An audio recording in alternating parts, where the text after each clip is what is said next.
see how things go. Real quick, I'm just testing out my volume.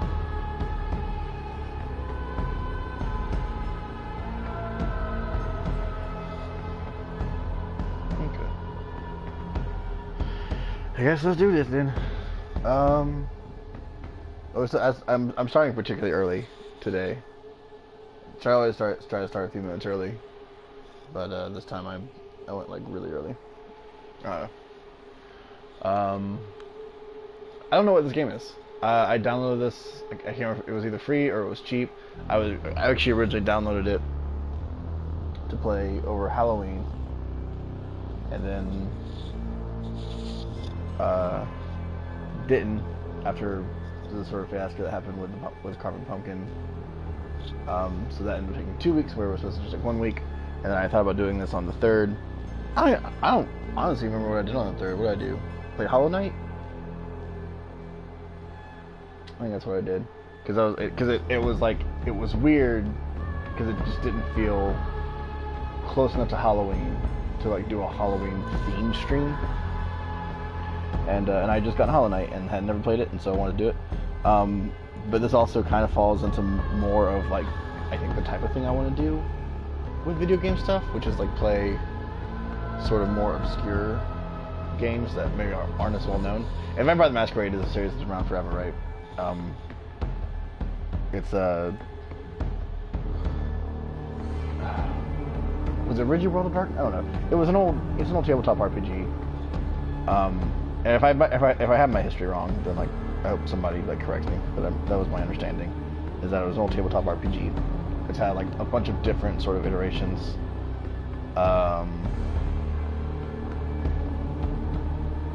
Like forever, I own, I think, the 2nd or 3rd edition copy of it. I have actually never played it. And it was a computer game that came out. Man. See, I don't, because these are all like really just rough, I don't really do research or anything for any of them. I just sort of start doing stuff. The Vampire the Masquerade, I think Bloodlines, yeah, was a computer game that came out back in 2004. That, I don't know, I think created had some level of popularity, and helped bring it to the forefront.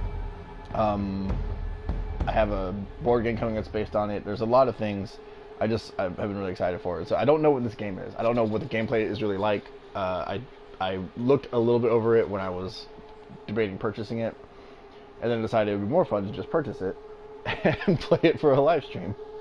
So like, fuck it, caution to the wind and all that. So we're just gonna hang out here for 4 minutes until it is officially 6 o'clock Eastern Standard Time, and start our still poorly named Monday morning project. That at this point has just become the joke, I guess. In coming weeks, I probably won't be here next time. I'll go ahead and give a rundown, I guess, and I might mention it again later on in the stream. But in coming weeks, I will probably, I think next week I'm not going to upload anything, just because it's going to be sort of coming off the heels of Thanksgiving and Black Friday, and I'm going to be tired because that's just a thing. That's not a guarantee. I doubt that I will be live streaming. If I find the time to do so, I might do like just a separate upload, but I don't think I'll be live streaming. In that time, I also hope to learn maybe how to start streaming from my iPad, and that way I can start doing like art streams, art streams have been a thing that's been on my like to-do list that I want to get back into, or that I want to like start doing. I've got the art project that I bought all the Stuart Simple things for that I want to start working on. I still don't think I'm going to stream that, because I don't know how much I can, but yeah, I'm definitely looking into starting up art streams and trying to figure out what the best setup for that's going to be. As much as I do like my webcam, that Kio, I need to see if it's like, I noticed that when I use it for recording, for doing just chat videos, it tends to like have to refocus a lot, and so I don't know how much that's going to cause an issue. But we'll see. But yeah, so hopefully ARC streams will be coming soon, and I'll figure that out fully. And I'm excited for that. The hard part there is going to be learning to just talk while doing the art stream, and not. Normally I would just like play music in the background while I work on art. Really, I'd watch TV. So it's going to be a different experience. Hopefully, I'll have some people tune in and join me and be able to like kind of converse with, so I have people to sort of bounce off of. But you know, all of that is sort of in the air right now, because it's not like I have a lot of followers or subscribers. Subscribers, I guess, is the word. But we'll see what happens. I'm excited to see what's gonna happen. So yeah, so this is Vampire Masquerade: Shadows of New York. If people don't know anything about me, I love New York City. I want to explore the rest of the state at some point in my life. I want to move to New York City at some point in my life. And so I like vampires. I like New York. I like lots of things that this game seems to have, and this has a very kind of like gothic feel to it. Like the Vampire Masquerade has always had that kind of feel to it. And I'm really excited to see what this is, because again, I have literally no clue what I'm getting myself into, because I've totally forgotten everything that this was supposed to be about. So hopefully it'll be fun. We'll have a good time, all that good stuff. I have 1 minute. I'm trying so hard to like wait. I also need to get back in contact. One of the things that sucks about the whole social distancing thing is how I can't just on a whim like call up and go to a friend's house who's supposed to be helping me with some of the shows that I'm working on. But I hope to start doing those soon, and we got to figure out ways to do them all safely, and they all kind of require interactions with human beings. It is now 6 p.m. Welcome to the inappropriately named Monday Morning Project. We are playing Vampire the Masquerade: Shadows of New York, for those who were not here for the first 7 or so minutes that have just passed. I'm just going to jump in. Okay. We're going to jump in and figure out what this game is that I have never touched before, that I downloaded again for Halloween, and just never fucking touched. So I've forgotten everything that I saw about it, and I don't know what I'm getting into. It might be good, it might be shit. L2 talk, R2 book. Oh. Okay, so this is the log.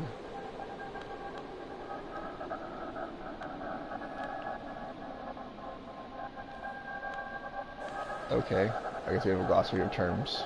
Welcome to my house. Don't expect everyday logic to work here. It went out of the window sometime after midnight, maybe earlier. My kingdom is not of the world, you see. It lies far outside of concrete, tangible reality. I've tried to identify the way people reach it, and I'm convinced it is something to do with the moon. Some say the moon's aura can turn them insane. You've heard the phrase moonstruck and lunatic. The way I see it, moonlight gives them some subliminal permission to reveal their true selves. And so, wherever they let the silver radiance guide them to the gates of this place, whenever they let the silver radiance guide them to the gates of this place, they feel different. Once they pass the doorstep, they're ready to act out. A dance of horrors and marvels begins. It's 3:31 a.m. Welcome to the Big Beat Burger. If you're here at this hour, you're not exactly readying up to be a productive member of society come tomorrow morning. More likely, you're praying that the sunrise never comes. The shit sounds... Okay, like, I've been at Waffle House at 4 in the morning. Sometimes you're just, like, a bored teen who doesn't really sleep. Insatiable children of the night gather round, hoping to bask in the afterglow of tonight's victories, unwind after a frustrating series of failures, or simply fight to keep themselves together. Or are just awake at 3 in the morning and hungry. What the fuck? What is this? Hang on. Insatiable children of the night. I feel like y'all are really overestimating who's up at 3 in the morning. Meanwhile, I'm just sitting here greedily reveling in every interaction they have. They have no idea they are only here for my amusement. To them, I'm just a random girl sitting in the corner. And this was not the voice to use for this. But this is my domain. I've been coming here almost every night for years. I know where to sit, where to look, and where to eavesdrop for maximum amusement. I'm basically a voyeur, and unashamed to admit it. It gave me insight about the human condition I never otherwise have gathered, and more importantly, a necessary skill set to make ends meet as a journalist. What?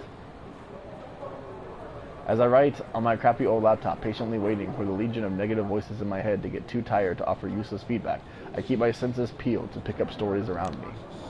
Of course, a lot of regular events, such as food fights, are nothing to write home about, aside from my unfortunate tendency to become collateral damage in someone else's battles. What the fuck is this place? Where are we? What? This is just an all-night burger stand, right? This isn't like a bar? This is just a fucking... I've been at, like, Waffle House. The thing that I assume this is closest to is, like, Waffle House. Maybe I just don't know New York. I don't know. I don't know what the fuck's going on. Up to this day, I've had to wash my clothes because of Coke, Diet Coke, hot coffee, apple pie, and some sort of improvised honey mustard bomb. Every stain tells a different story. Sometimes this hobby is exhausting. Sometimes it's disturbing. Sometimes it's dangerous, although not as risky as back when I wasn't carrying pepper spray. Sure. Still, the sites I've taken in over the years have made it absolutely worth it. I've got so many stories, I don't know where to begin. Theatrical breaks-up, impromptu mourning parties, unexpected friendships forged in the fires of senseless battle. I don't know why this is so funny to me. This is really, like, sure, I two of those I get. The fires of senseless battle at a all-night burger stand. Like, okay. A lady in a gorgeous, I'm going to butcher this word, Givenchy? I'm going to assume that's Givenchy. Dress ordering a box of takeout chicken nuggets, paying in cash with her hands completely covered in blood. She was asked if she wants a napkin. She said no. It's immediately my favorite person in this game. Two thirsty macho dudes shamelessly going for it in the corner, hushed moaning, filling the lobby while everyone around violently acts to act as usual and maintain an illusion of normalcy.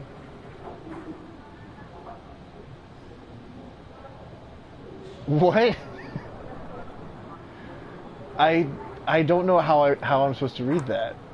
A straight up kung fu fight between a diminutive cashier, I don't know why I say cashier so weird, and some drugged bodybuilder going through a psychotic episode trying to break all the windows. What the fuck is this game? The big guy left the joint fully convinced that he KO'd himself. The big guy left the joint fully convinced he KO'd himself while the service worker was just standing next to him, seemed proud of his victory too. What? A middle-aged hag getting a heart attack after screaming her lungs out not to let Muslims near her food just because she saw a white girl wearing a hairnet behind the counter. That's the most believable thing that this game has said so far, I think. Which is depressing. That's a depressing thing. I want to say that it's bad. Like, Islamophobia is not okay. Alright. A masked couple robbing the restaurant of 30 hamburgers, forcing the employees to cook at gunpoint.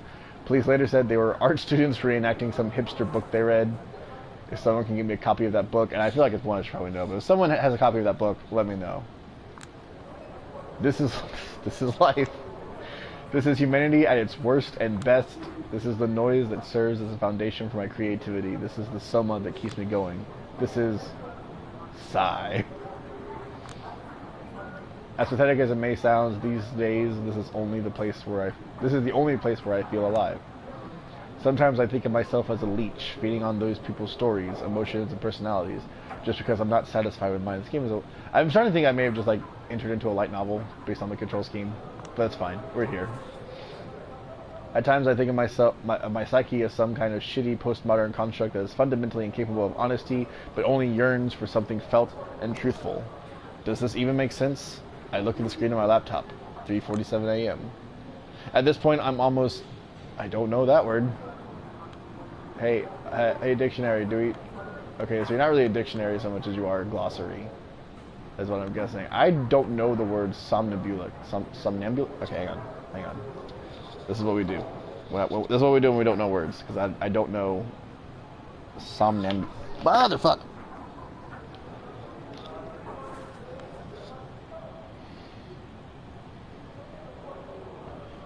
I'm I'm gonna learn real quick how to pronounce, hopefully, and define this word. Oh, it's sleepwalking. It's somnambulism. It's sleepwalking. So somnambulic. Sure. At this point, I'm almost somnambulic.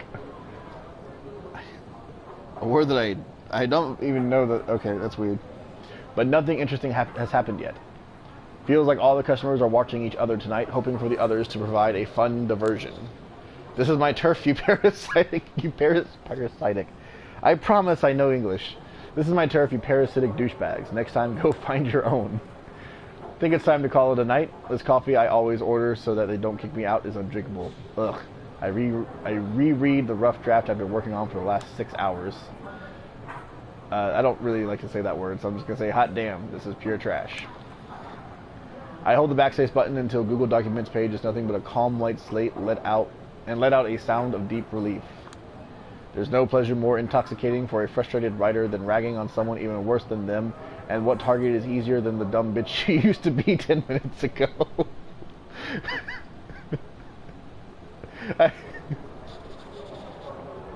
I just feel that is all. I really like that.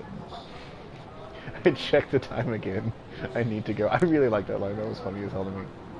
I have an important meeting tomorrow at 10 a.m. and I have a hunch it's not going to end well. Well, it's in 6 hours. You have to sleep first, supposedly. And it's not because I'm an irresponsible dumbass who's going to need a few cups of coffee to simply function on a basic level despite like 4 hours of sleep. Sure. It's because I always have a hunch things are not going to go the way they're supposed to. Especially now if you only get 4 hours of sleep. What the fuck are you talking about? I'm gonna throw this one out there too, because I am still young, at almost 30, and like I cannot function. I've learned recently that I cannot function on that little sleep, like I definitely used to be able to. When I was like 18, 19, I was like it was fine. I stayed up 36 hours and would like be fine-ish. Like I would crash afterwards, but I was fine like during. The idea of doing that now is like such a fucking fever dream. Like I cannot comprehend like actually being ready for an important meeting on 4 hours of sleep.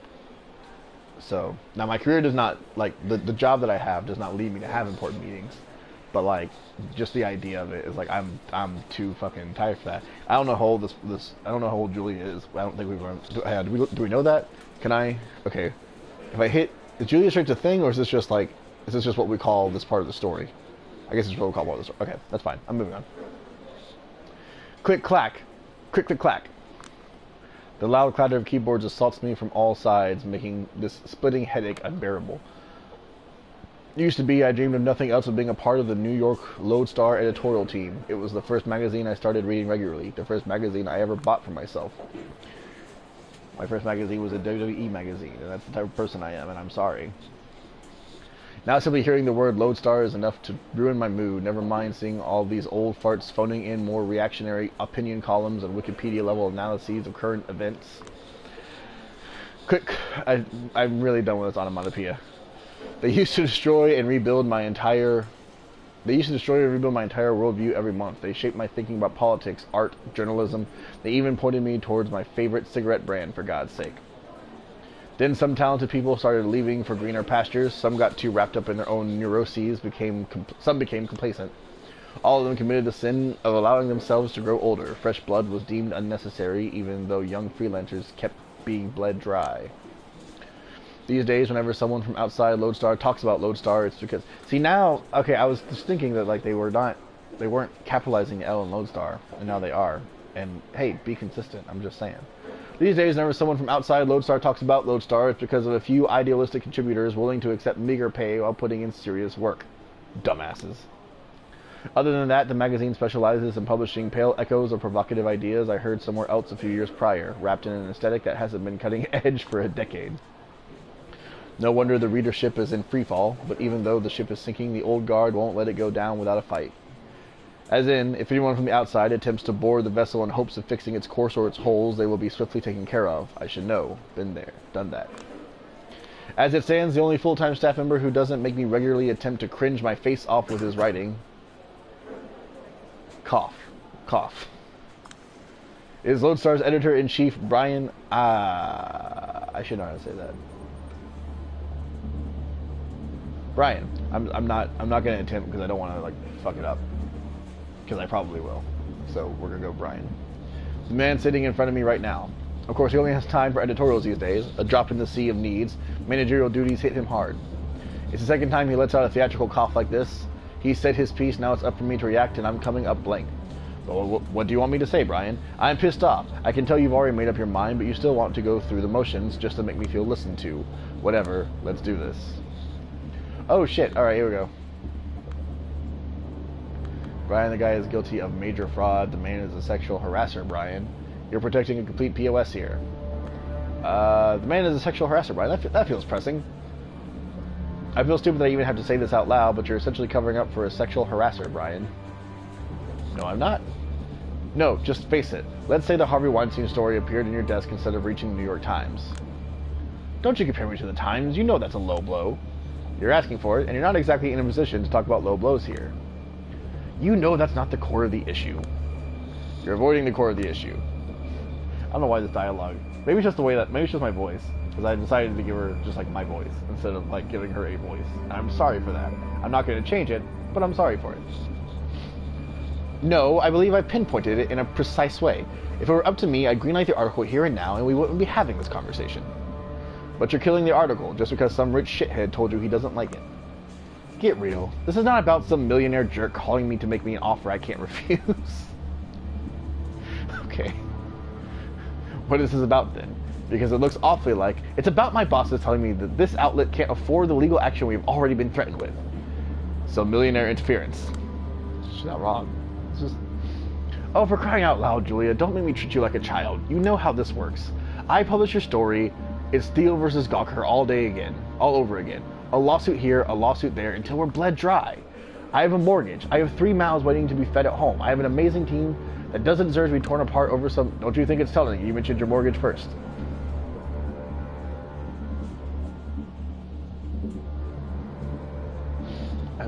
Okay. Silence. Just asking questions. I know better than to get into these empty semantic arguments with you, Miss Sawinski. You're good at them. The problem is, you're still not good enough. Meaning? You're too in love with weaving a good story and establishing a seductive narrative to let facts get in the way. Get to the vampires already. I'm so fucking... Alright. You've got enough boring suits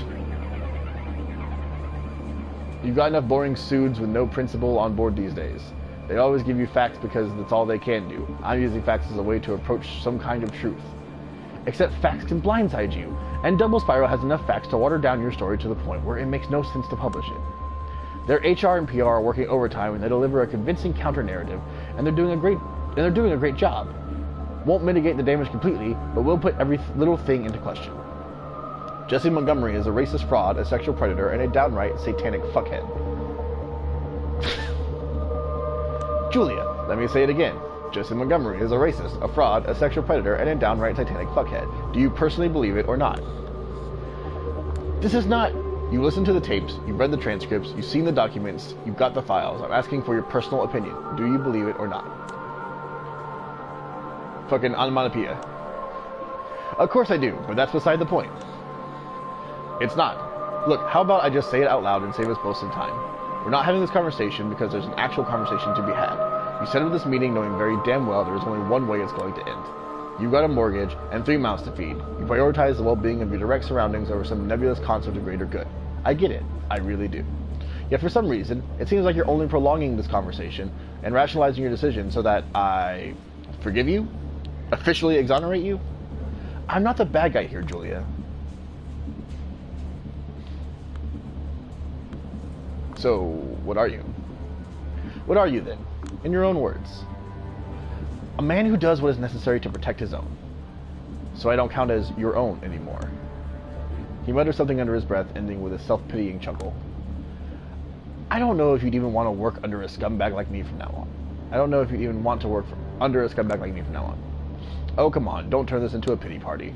No, I'm absolutely a scumbag. And why is that? Because I'm firing you. ... Sorry. Ellipsis.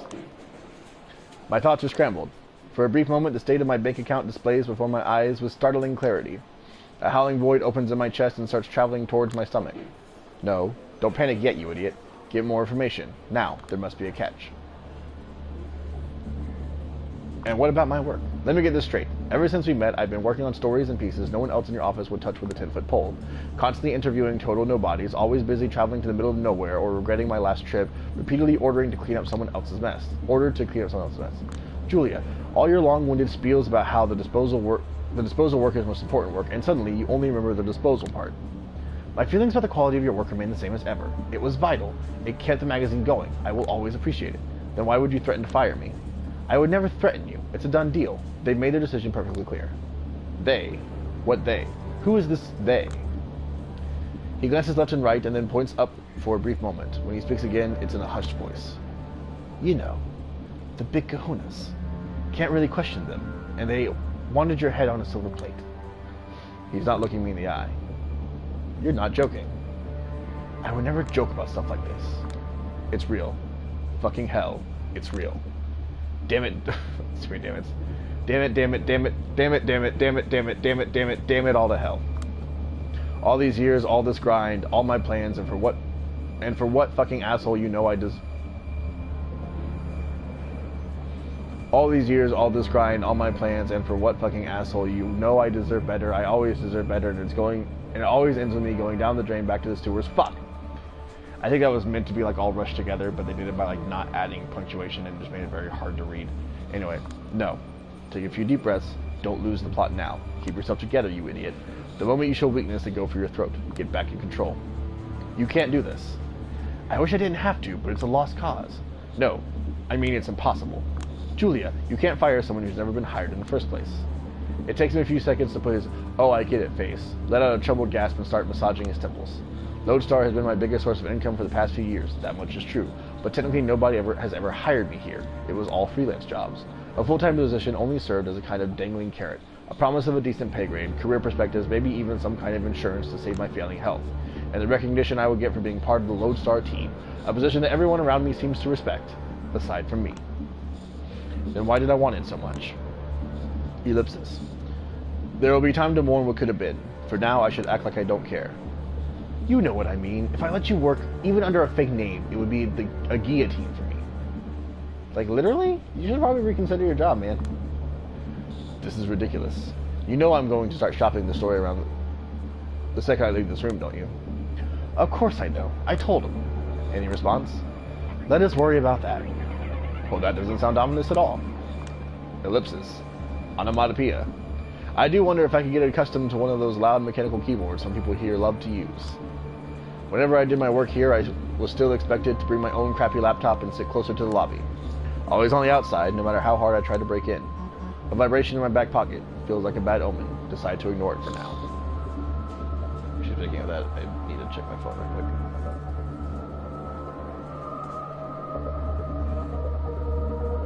Alright, moving on. I've been working on this fucking story for, I don't know, 16 months, on and off. I know. You kept cheering me on. I know. We've even agreed on the pay I'd receive. I know. I'm 2 months behind on the rent. No, wait, 2.5. I don't think that's how rent works. What? I catch him off guard. He's momentarily taken aback and then gives me an empathetic stare. Don't you look at me this way. You don't have the right. I didn't know. Well, now you do. Look, if there's anything I can do to help, if you can't tell your big kahunas to fuck off, I don't think there's a single thing. Julia. I pulled out a smoke and lighted up. Gotta get back in control. Please don't do that. There's a smoke detector in here. No worries. Nick turned it off a few weeks ago. Probably the most creative thing he's done in the past 5 years. Good old Nick. The perfect 21st century cinema reviewer. Never has an original thought of his own, just relies on his purely algorithmic taste to stay likable. And the best thing is, it works. Funny, I used to dream about his job. It was Brian who killed this dream, making me realize Nick won't be unseated anytime soon, and offered to teach me the ways of investigative journalist instead. Wasn't the career I ever wanted to pursue, but to my dismay, I turned out to be surprisingly good at it, until this Montgomery thing happened. Serves me right, lesson learned, should have pursued my dreams instead. Stop it. Nicholas is a good friend, a respected critic, a member of my team. And put out that smoke. People tell me I let you step all over me. Why do I even let you act this way? Because you once told me honesty is most important in a mentor-student relationship, and it works both ways, and because I thought we were friends. He bites his lip and stares sideways to avoid my eyes. At the end of the day, bosses aren't friends. Must have been a terrible mentor if I didn't even teach you that.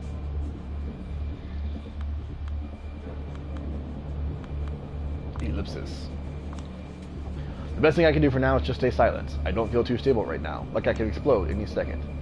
Julia, I might have failed as a guy, but I will do what I can not to leave you stranded, okay?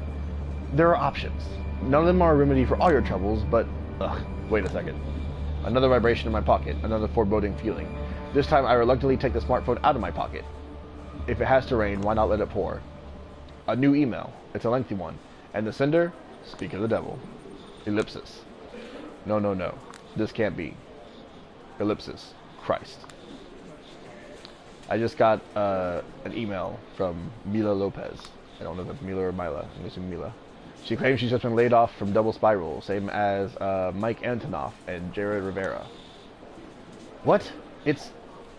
What happened? I'll spare you all, spare you all her insults, okay? The key thing is, it seems that their HR knows all about the confidential information about my journalistic investigation and uses it to shut everyone's mouth. What was the confidential? Hell, apparently Montgomery walked up to Lopez as she was emptying her desk and told her to thank me for being a, quote, dumb and careless cunt. Brian goes pale. I think he has very good reason to. You fucking scumbag. You outed my sources? What? Of course not. What are you even saying? Oh, don't you dare play coy. It must have been either you or me, no one else. You or me, no one else. And you know the way I work. My investigation was basically untraceable, both on and offline. Carefully picked meeting spots, encryption upon encryption, every direct quote rewritten 5 times just in case, all sorts of red herrings scattered around. I know my shit. You know I do. And this timing? Did you just pass a flash drive to your beloved Big Kahunas during a meeting as a sign of goodwill? Look, I get you're upset, but why don't we just talk this through? Calmly.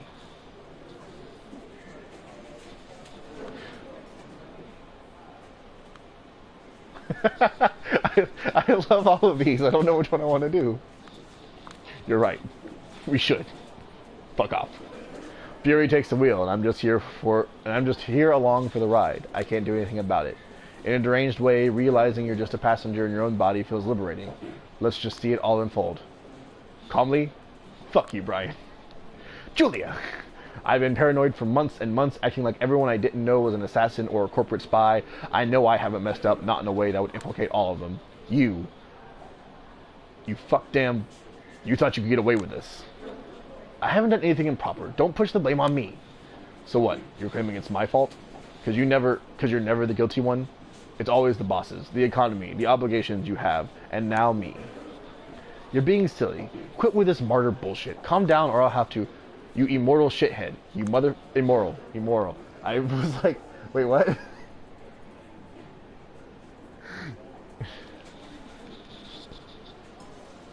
Hang on. You immoral shithead. You motherfucking... Calm down, for God's sake. And so it goes. I yell out a lot of words I wanted to say for a long time, but I held back. I fling a lot of insults I've been workshopping for years, hoping that I never use them. I break a few things. At times, for a split second, I see pity in somebody's eyes. It's gonna haunt me for a long time, but in the heat of the moment, I don't care. These people, no, this company, has nothing left to offer me. So at least let me take this catharsis. In the end, a security guard has to escort me out of the building, and that's the end of my journalistic career. I just feel like my world has crumbled into nothing. I'm out of voices, guys. I mean, you have every right to. Like, Jesus, if I were you, I would have already broken down into a sobbing mess. I'd love to, but I'm on a subway. Far too proud to cry in public, even now, and? It's stupid, but I feel like someone out there keeps destroying everything I hold dear, just to see my reaction. Like it was... it's a chat, okay. Like it was a prank show, and someone was waiting to record me crying. So out of sheer spite, I'm doing my best not to cry. Fuck you, whoever and wherever you are. That's the most Julia Sawinski thing I've ever heard. Spite as the greatest motivator, huh? Not feeling particularly motivated to do anything right now, to be honest. I just want to stay in my bed until my shithead landlord calls the cops to forcefully evict me. Not surprised. Shit. I know that whenever life decides to fuck you over, it's always one thing after another, but this is too much. How much is too much? Let's recap this last week of June 2019. I've been kicked out of my job. Well, not that I've ever been hired, so let's just say my mentor broke every vague promise he ever made to me. A big thing I've been working on for a year and a half went down the toilet. It's all useless. My boss didn't protect my sources properly, and now they keep trying to reach me through every possible channel to threaten me or yell at me. And they have every right to react like that. All of my side gigs were shut down, nobody's replying to my emails, someone's been dragging my name through the mud behind the scenes, and it worked. I still have no idea who's sending these shitty messages around. I've been asking, but listen, don't worry about it. I'm not going to stand idly by and watch you get canceled by some mean-spirited delusional. I said, don't worry about it. I have 300 messages from my landlord. The message previews were stressful enough. A call came from Chicago, apparently. Dad has bladder cancer, Mom is in hysterics. She'd go crazy if she heard about my situation, so I have to pretend everything is okay whenever she calls. And she calls every day. And she just won't hang up before she offloads all her burdens on me, and I can't blame her, because we all had to learn to cope with Dad's psychopathic tendencies somehow. I was robbed. All my documents and what little money I had, gone. Don't even know when or where it happened, and it's driving me crazy because I'm always extremely wary of pickpockets. The list goes on. I don't want to sound paranoid, but it really feels like a concerted attack. Paranoid is good. Anyway, I know you always hand wave this topic away, but just remember that if anything happens, my place is your place. You don't have to go through it alone. I do. I've been a trouble magnet, and as self-centered as I may be, I don't want it to affect you. I know.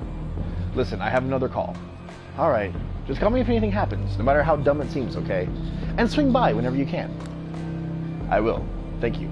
See you. I put my phone away, exhale, and blankly stare in front of me. Oh, okay, that was a phone call. That would explain why there wasn't like a person. Christ. I glance at my reflection in the window. Just look at this idiot. Whatever the situation requires me to dress formally, I still feel a bit like a child cosplaying as an adult. That's how I feel all the time, actually. Should have just followed the dress for the job you want advice and continue dressing up like a trust fund kid who keeps partying on Brooklyn rooftops for years without a care in the world. It's good. It's only after a while that I realize the car is empty, unnaturally so. I start feeling uneasy, but someone enters my peripheral vision. God, it is a little spooky, I guess, when like some other cars like completely empty, but there are times I like really prefer it. Triple question mark, ellipsis. And that's the last thing I consciously register. The world dissolves. When I come to, I'm out of the subway, standing in a back alley I don't recognize. It's pretty dark. My eyes start adjusting, and I try to figure out what happened. There's a gun in my hand. A faint silhouette at my feet. It's not moving. Somebody stands in front of me, covered in shadows. I can't fully make out her face, but she's staring at me with visible intent. She speaks. Her voice is raspy and androgynous, her tone hateful and mocking. Aren't you a nasty one? What's going on? Who are you? Don't play coy. I don't. That's my attempt at being raspy and androgynous. I have kind of a deep voice. Not like super deep, but like kind of deep. My mind goes blank. I look at the ground. There's a body riddled with bullet holes, and I recognize who it is. Was. The corpse belongs to Mike Antonoff, one of the double spiral whistleblowers. My source. He was just threatening to get back at me a few hours ago. Before I can even feel the tiniest bit of compassion, I face a terrible realization. They will think I'm guilty. Oh my God. Am I guilty? How is this real? What have you done to me? You have done something to me, haven't you? Back in the subway. That was you, wasn't it? A man is bleeding out at your feet, and you're turning this around on me somehow. I haven't done anything to him. Again, don't play coy. You knew him. He was mad at you. You started telling him sob stories about your situation. He wasn't having... Fuck. I don't like that sentence. He wasn't having none of it. You got mad. Things escalated. He died. This isn't true. It's plausible, but that doesn't make it true. Or does it? This is just a nightmare. It doesn't even make sense. It must be a dream. And if it isn't, the person in front of me must be responsible. There's a faint voice in my head, screaming that it's her world, that I'm just living in it. What the fuck have you done to me? Nothing yet. But I'll do what I can to get you locked up for life. This is a murder in the first degree with special circumstances. Her detached voice and nonsensical tone only reassures me this can't be real. I refuse to believe it is. Before I even manage to think this through, I point the gun at her. If I did murder him, you wouldn't be acting like that. You wouldn't be standing in front of me. You'd be running away, calling the police, begging for help, yelling that I'm psycho. Oh, you are a psycho. But I'm not a coward. I won't let you walk out of here alive. This doesn't make a single lick of sense. Tears well up in my eyes. I kind of feel like this isn't a person who would use, like, the term lick of sense. I don't know why I feel that way. I don't know. It's not a colloquialism I'm a fan of. And so I just, like, don't like it, I think, maybe. Why are you doing this? Because sometimes one has to confront what they're really made of. There's no two ways about it. She's got to be nuts. Slowly but surely, she starts walking towards me. Stop right there, or I'll shoot. Go on. It's the only way you can get off the hook, isn't it? The only way you can survive.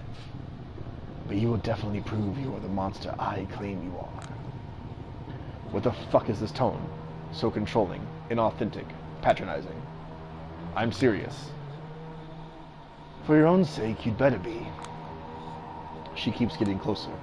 Maybe I did kill Antonov. Maybe I don't deserve to live. Maybe it's less tiring not to live. Maybe I should just let her take care of me. Maybe I would just wake up. Or maybe this insane reality needs to be rejected as violently as possible. Maybe a world that wants to destroy me deserves to be destroyed. She's right in front of me. It's now or never.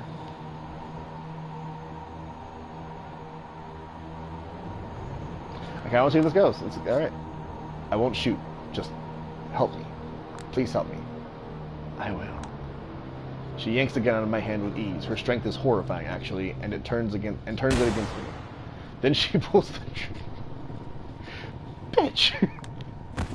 With a gaping hole where my heart used to be, I fall down onto Antonov's body.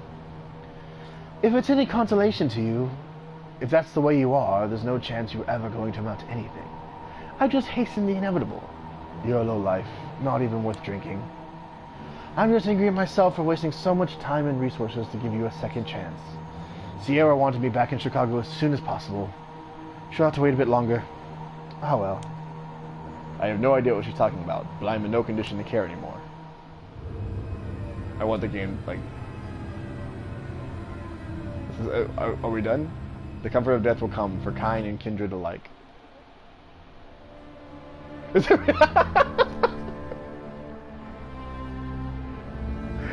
Okay.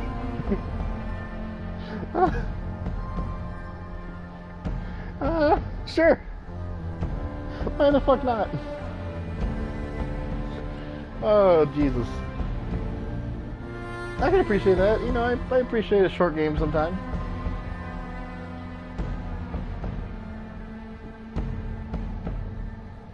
Oh, man.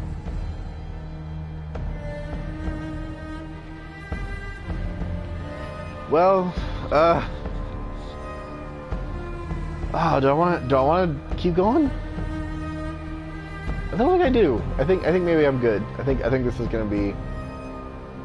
I think maybe this is just where I'm gonna end it. I think this is a good place to end it. Yeah, that was Company Pets. Oh, I like that. I like Company Pets. I like how the Unity's engine is being used for this, because I feel like Unity does have a really good engine for like good graphics, and instead this is light novel. I don't know if I'm gonna do more of this or not. I feel like with it being like played the way that it is, instead of being like an actual like, instead of being, I guess, more like a modern video game where you can play through things and have it be more this light style thing. Most of the things that I can do is just read the text and not really provide commentary, and like I don't know, that might be enough. I am going to call it here for tonight. Whether or not I play more is sort of up in the air. I've been wanting to play it for a while. I specifically got it to do for the stream, so I figured, you know, fuck it, we'll do it for the stream. And yeah, so if anyone's out there and is like has an opinion on it, feel free to like drop your opinion in my comments and be like, hey, yeah, I think you should do another episode of this because you do weird fucking voices that like aren't good, but like maybe it made you laugh, and if it made you laugh, then great. I am like, truthfully, I'm intrigued at what happens like in the story, like continuing. I fucking I love that the game. Like I was sitting here when I was reading last bit of text. Like if the game ends here, I'm gonna be so fucking happy. I don't think it will though, because that's a thing that I don't know. I think more games need to do. I love it when games do that because it just feels so like fucking out of nowhere. And it did. And lo and behold, it did. It did not disappoint for this nice. In reality, like 35 or so minutes I've been playing. Yeah. So that's all. That's all for me. Like I said, next week there may or may not be an episode. Probably, I'm leaning towards probably not. I almost didn't do an episode this week, but I specifically was like, well, I know that I want to take off next week, and I don't want. I didn't do anything last week, so I didn't want to do 3 weeks in a row of just not uploading or not streaming. So there definitely won't be a stream next week. There might be an upload. And then moving on from there, I'm hoping to do more R2 stuff also. So subscribe if that's a thing that you feel like you want to do. Thank you guys for watching. I appreciate y'all. I guess I just, yeah. Love you, bye.